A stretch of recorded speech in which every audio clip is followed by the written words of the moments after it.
का और कार्तिक भी राजस्थान का भी दिखा।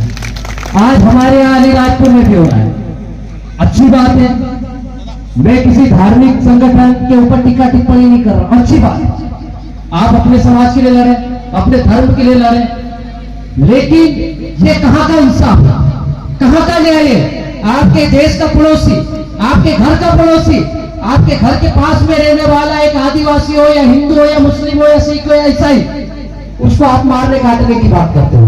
एक दलित यदि घोड़े पर बैठ जाता है तो उसकी मूंछें मुंडवा देते हो, उसका डीजे बंद करवा देते हो, शमशान में ले जाके जलाने नहीं देते हो।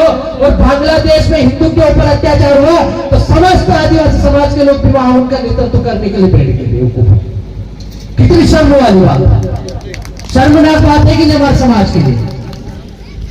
आप मांगे इंसाफ मांगे, हम भी आपके साथ हैं, लेकिन वही हमारे सामाजिक जनप्रतिनिधि, वही नेतृत्व करता समाज के, जिनको हमने संसद में चुनकर भेजा है, जिनको हमने विधानसभा भेजा है, उनके मुंह पे जबान पे ताला लग जाता है। कब? जब नेमावर में 5-5 बहन बेटियों के साथ में बलात्कार होता है, 10 फीट के गड्ढे में उनको गाड़ दिया जाता है, ये कुछ नहीं बोलते। नीमच में सरेआम एक आदिवासी भाई को घसीट कर मार दिया जाता है, कुछ नहीं बोलते। कसरावत में देख लो, मानपुर में देख लो, केमिकल डाल डाल के पूरी नदियां लाल पीली कर दी। आपके मेघनगर में जाके देख लो, हम लोग 4 साल पहले आए थे, आंदोलन नहीं कर पा रहे यहाँ के आदिवासी नेता। ये सिर्फ मध्य प्रदेश के झाबुआ अलीराजपुर की बात नहीं है, ये पूरे देश में एक जैसे आदिवासियों की स्थिति है। आज जिसकी मूर्ति लेकर हम लोग घूम रहे हैं, आज जिनकी प्रतिमा लगा रहे हैं, जननायक तंत्र अभियान, आज 134वीं उसकी पुण्यतिथि है, शहादत दिवस है, बलिदान दिवस है। हम हर साल अपना जन्मदिन मनाते हैं, डीजे बजाते हैं, केक काटते हैं, इतना सारा थाप देते हैं, आजकल तो देखने को भी नहीं मिलता है। सांस मिलने पाए तो मर भी जाए आदमी, इतना केक लगाते मुंह पे, ऐसा जन्मदिन मनाते हैं। शादियों में कोई कमी कसर नहीं करते हैं, वो मैं बाद में D3 कॉन्सेप्ट पे आऊंगा, लेकिन मैं ये चीज इसलिए बता रहा हूं कि 134 साल बाद आज जननायक तंत्र भील को याद किया जा रहा है। और इस संबंध में अलीराजपुर में पहली छुट्टी घोषित हुई है हमारे जिलाधीश मोदी ने की, बाकी देश में कहीं नहीं है।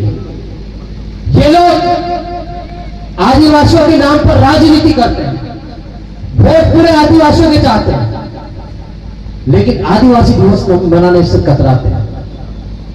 ये गौरव दिवस मनाते हैं, जनजाति दिवस मनाते हैं, लेकिन आदिवासी के नाम पर जब आदिवासी दिवस की बात करते हैं तो इनके पेट मरोड़ होने लग जाते, पेट दुखने लग जाता है। यही विडंबना हमारे समाज की। उसके बाद भी हमारे जनप्रतिनिधि जितने भी नेता है जो चुनकर जाते हैं, इनके पास ही जाके बैठते हैं। क्यों भाई? क्योंकि उनके गले में पट्टा बंधा हुआ है बड़ा सा पार्टी का, जो भोपाल से लगा है। आपके जो राजस्थान में जो चिंगारी हमने मध्य प्रदेश में लगाई थी, आग राजस्थान में लगी है, उसका असर दिख रहा है कि आज हमारे बीच में 2 विधायक बैठे हैं, एक हमारे मध्य प्रदेश से भी, एक अमलेश्वर भाई। लेकिन ज्यादा घबराने की जरूरत नहीं है, डरने की भी जरूरत नहीं है। समय थोड़ा सा विपरीत चल रहा है। हमारे आदिवासी समाज जो है बिखरा हुआ है, टुकड़ों में बटा हुआ है, छोटे छोटे संगठनों में बटा हुआ है। भील अलग हो गया, भिलाल अलग हो गया, पटले अलग हो गया, बारेला अलग हो गया। 17 माह के जने 17 संगठनों में पैदा होने हमारे आदिवासी समाज के लोगों को एक साथ बिठाना बहुत ही मुश्किल काम है। और जिस दिन ये एक साथ हो गए ना, तो इनको रोकना भी काफी खतरनाक काम हो जाएगा।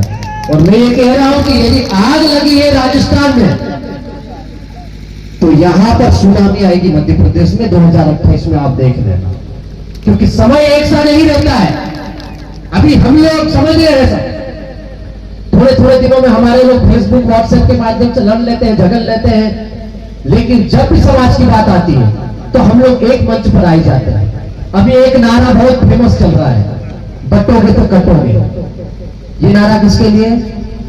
हिंदू मुस्लिम के लिए। बटोगे तो कटोगे। मैंने अभी खट्टाली में बोला था, ये नारा हम सब पे लागू होता है। पर हम भी बिलाला पटला बारेला में बट रहे हैं, हम कांग्रेस भाजपा में जा रहे हैं, हम आप में जा रहे हैं, हम सपा में जा रहे हैं, हम दुनियादारी की भीड़ में जा रहे हैं और वहां उनके झंडे और डंडे उतार रहे हैं। बट तो हम रहे, कट तो हम रहे।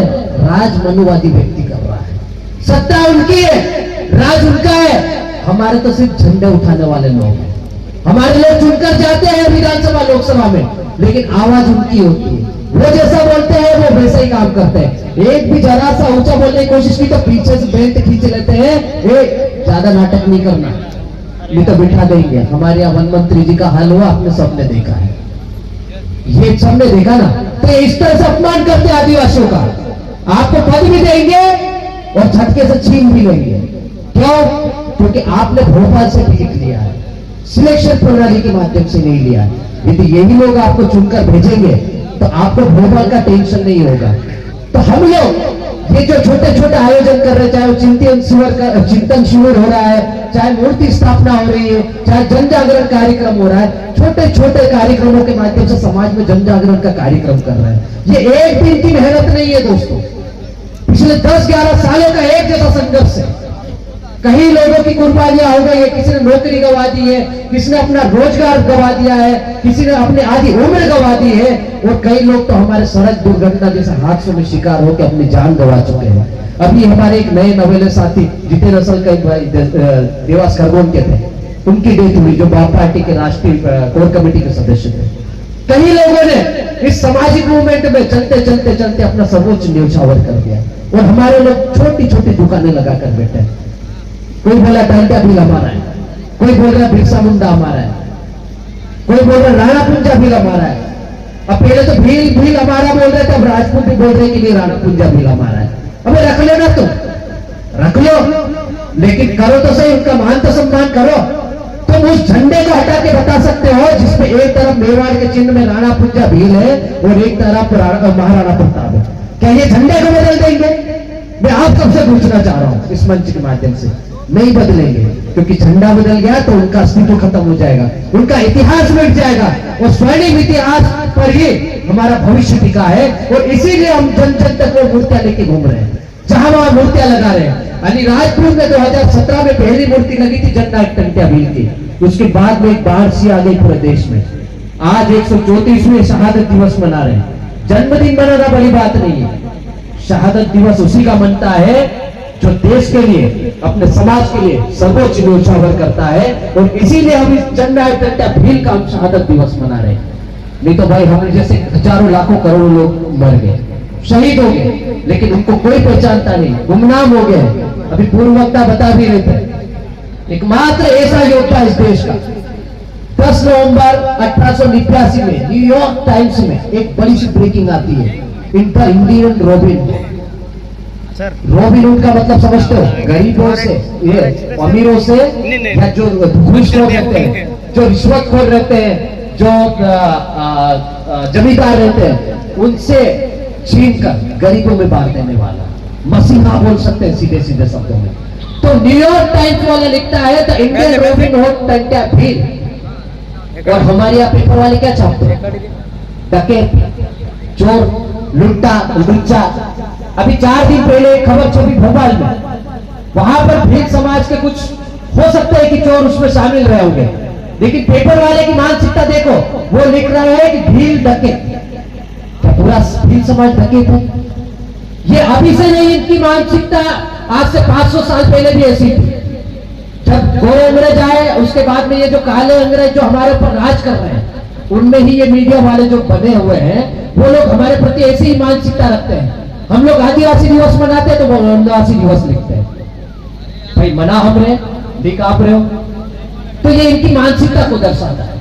तो हम लोग चाह रहे हैं कि आप लोग ये छोटी छोटी चीजों को दूर करें, समाज में भाईचारों को स्थापित करके जहां भी छोटे मोटे सामाजिक आयोजन होते हैं, वहां पर जाति धर्म पार्टी को छोड़कर एकजुट होए, एकत्रित होकर समाज का नारा भाईचारे को बुलंद करें और अपनी सामाजिक एकता को बरकरार रखें। अब देश में, पूरे देश में कहीं पर भी किसी के साथ में अन्याय होता है आदिवासी के नाम पर, जैसे ये बांग्लादेश में हिंदुओं के ऊपर अत्याचार हो रहा तो एक हो रहे, वैसे ही देश के किसी भी कोने में किसी भी आदिवासी समाज के ऊपर अत्याचार शोषण की आवाज आती है, तो हम लोगों को एकजुट होना पड़ेगा, चाहे वो भील हो कि जयस हो कि भीलवाड़ा सेना हो कि कोई सा भी संगठन आदिवासी परिवार हो, कि बाप पार्टी हो, जितनी भी पार्टियां बनी हमारे समाज के नाम पर, सबको एकजुट होना पड़ेगा। हम जाते हैं राजस्थान तो राजस्थान वाला तो हमारे, तो ये हमको सामाजिक एकता को बनाकर रखना पड़ेगा। बातें बहुत सारी है, मुझे ये सारी चीजें अभी ज्यादा मैं भाषण देने में कम विश्वास रखता हूँ। पहले हमने जितना बोलना था बहुत कुछ बोला है, अब हम लोगों ने एक सामाजिक मुहिम चालू कर दी है। मैं जाते जाते एक ये पर्चा है आपके पास आएगा, कुछ पर्चे लाया हूं मैं डेमो के तौर पर।